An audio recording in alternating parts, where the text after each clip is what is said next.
এই নির্বাচনের দুটি দিক ছিল। একটি ছিল জন আকাঙ্ক্ষা পূরণে প্রত্যাশিত সংস্কারের জন্য গণভোট, আর দ্বিতীয়টি ছিল সরকার গঠনের জন্য ভোট।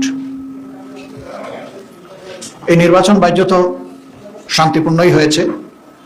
কিছু জায়গায় কেন্দ্র দখল, এজেন্ট বের করে দেওয়া, কিছু উশৃঙ্খল আচরণ, এগুলাকে একদিকে রাখলে বাহ্যত মনে হবে এটি শান্তিপূর্ণই হয়েছে।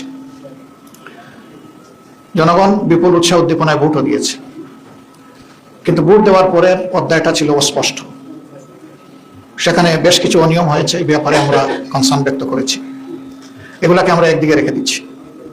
এই সব কিছু রেখেও আমরা জনরায়কে সম্মান করে এই সংসদে যাওয়ার আমরা আল্লাহর উপর ভরসা করে সিদ্ধান্ত নিয়েছি, এবং আমরা সেই সাথে এই অভিপ্রায় ব্যক্ত করেছি যে অতীতের গতানুগতিক ধারায় নয়, বরঞ্চ একটি সুষ্ঠু ধারা রাজনীতিতে ফিরিয়ে আনার জন্য বাংলাদেশ জামাত ইসলামী এবং আমাদের সঙ্গীয় পরাপর্যায় দলের নির্বাচিত সংসদ সদস্যরা আছেন, তারা আমরা গঠনমূলক দায়িত্বশীল বিরোধী দল হিসাবে আমাদের দায়িত্ব পালন করবো ইনশাআল্লাহ।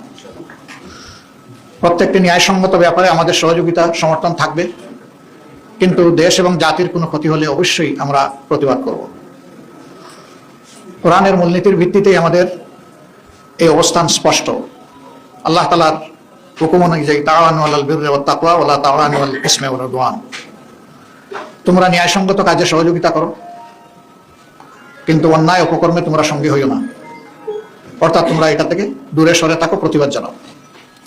তো এই মূলনীতির ভিত্তিতে এই সংসদে আমাদের কার্যক্রম ইনশাআল্লাহ পরিচালিত হবে।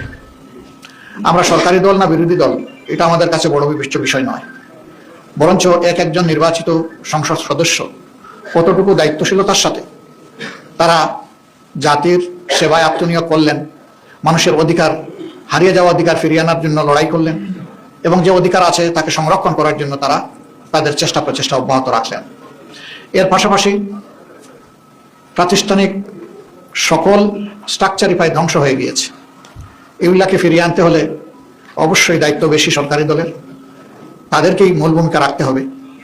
তারা যদি মূল ভূমিকা রাখেন তাহলে রাষ্ট্রের যে অঙ্গগুলো বিকল হয়ে পড়েছে সেগুলাকে সচল করা সম্ভব বলে আমরা মনে করি। বিচার বিভাগ থেকে শুরু করে সর্বত্র ভয়াবহ বিশৃঙ্খলা তৈরি হয়ে গিয়েছে।